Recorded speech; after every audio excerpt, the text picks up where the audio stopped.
जन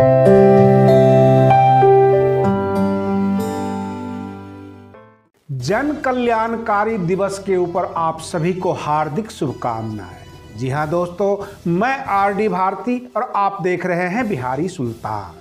आज बहन मायावती जी का जन्मदिन है और उन्होंने पूरे देश के बहुजन समाज से अपील किया था कि हमारे जन्मदिन को सादगी से मनाएं और इस दिवस को जन कल्याणकारी दिवस के रूप में मनाएं। उनके भाषणों में साफ साफ कहा गया था, गरीब लाचार जो भी लोग हैं उनकी आप सेवा करें। और मैं आपके सामने देर से प्रस्तुत इसलिए हुआ क्योंकि जब मैं समाज में घूमता हूँ, लोगों के बीच जाता हूँ, देखता हूँ शिक्षा का घोर अभाव है। मैंने ये प्रण लिया है कि कम से कम साल में 100 बच्चों को शिक्षा और स्वास्थ्य की जिम्मेदारी ले रहा हूँ, उनको पढ़ाने का काम करूंगा। और दिन भर मैं इसी काम में लगा हुआ था और आपके सामने न्यूज़ प्रस्तुत करने नहीं आ पाया, इसके लिए मैं क्षमा प्रार्थी हूँ। अब रही बात ये कि बहन मायावती जी का आज जन्मदिन है। हर साल जन्मदिन मनाए जाते हैं 15 जनवरी को, परंतु इस बार बहन मायावती जी ने जो अपील किया कि जन कल्याणकारी दिवस के रूप में मनाएं, उन्होंने बहुत सारी बातें कही। जैसा कि बहुत सारे लोग पूछते हैं, जब मैं क्षेत्र में जाता हूं, लोगों के बीच जाता हूं और वहां पर जब लोगों की राय शुमारी करता हूं, जानना चाहता हूं कि बहुजन समाज, डिप्रेस क्लास, गरीब लोगों की क्या अपेक्षा है अपने नेताओं से। बहुत सारे लोग कहते हैं कि सरकार ने ध्यान नहीं दिया, सरकारी योजनाओं का लाभ नहीं मिला। आज बहन जी ने अपने भाषणों में कहा कि वैक्सीन का जो टीका लगाया जाएगा कल से सारे देश में, पूरे देश में, उसमें मैं अपील करती हूं केंद्र सरकार से कि गरीब लोगों को और सबको फ्री में ये टीका लगवाएं। अगर सरकार फ्री में टीका नहीं लगाती है तो 2022 में जब हमारी सरकार आएगी तो जो कोरोना वैक्सीन है इसका टीका फ्री में लगेगा।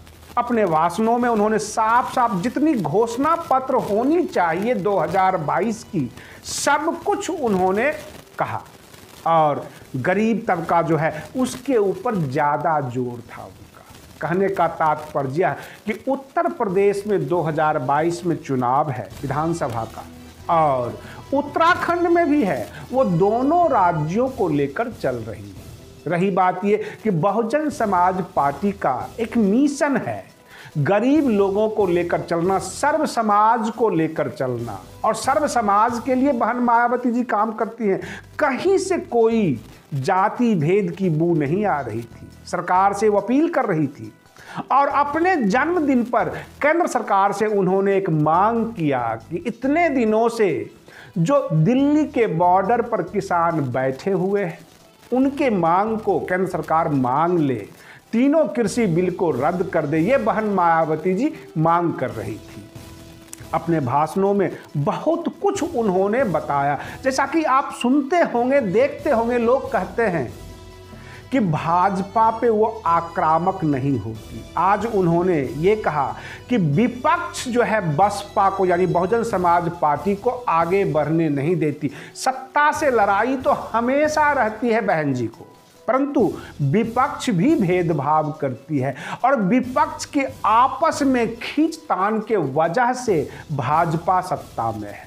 उत्तर प्रदेश में भाजपा से लड़ाई होगी, परंतु विपक्ष जैसी जैसी रणनीति तय करती है, समाज को बांटने का काम, उसमें जो है संगठनों को सपोर्ट करना, बहुत तरह के लोग जो आ जाते हैं चुनाव के वक्त, जिन्हें आप रंगासियार कह सकते हैं, ऐसे लोगों पर उन्होंने काफ़ी हमला किया और कहा कि मान्यवर काशीराम जी का जो मिशन था सर्व समाज को लेकर चलने का, सर्वजन हिताय सर्वजन सुखाय, यानी गरीब लोगों को लगे कि उनका शासन है। और इस तरह से आने वाले 2022 के चुनाव को देखते हुए बहन मायावती जी ने प्रेस विज्ञप्ति भी जारी किया और सारी बातें उन्होंने कह दिया कि अगर वर्तमान सरकार से जनता आजिज आ चुकी है तो कुछ दिन और सब्र करने की देर है। ये जनता मन बना चुकी है कि उत्तर प्रदेश में 2022 में बसपा का शासन आएगा और अगर आपको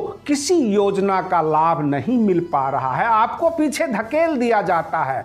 डिप्रेस क्लास हो, गरीब तबका हो, जिसमें कोई जाति भेद नहीं, बस गरीबों की आह्वान करनी है। उन सबको फ्री में जो भी लाभ दिया जा सकता है बसपा के शासन में दिया जाएगा। रही बात ये, लोगों से उन्होंने ये भी अपील किया कि आप हमें गिफ्ट दीजिए, कुछ गरीब और लाचार लोगों की सेवा कर दीजिएगा, बहन जी को गिफ्ट मिल जाएगा।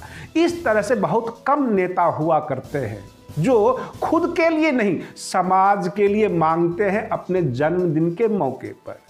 विपक्ष और जो गोदी मीडिया है, जो सत्ता में बैठे हुए लोग हैं, सब के सब बहुजन समाज पार्टी पे हमले करते हैं। जैसा कि हमने पिछले कई बार आपको न्यूज़ में हम बता चुके हैं कि 2019-20 में कोई खास चंदा नहीं मिला था बसपा को किसी कॉरपोरेट से कोई सहायता नहीं मिलती। बहन जी इस बसपा यानी बहुजन समाज पार्टी को किस तरह से खींच रही हैं, क्योंकि संदेश केवल इतना है कि जनता के बीच जाओ, जनता की सेवा करो, जनता आपको सत्ता में ले आएगी।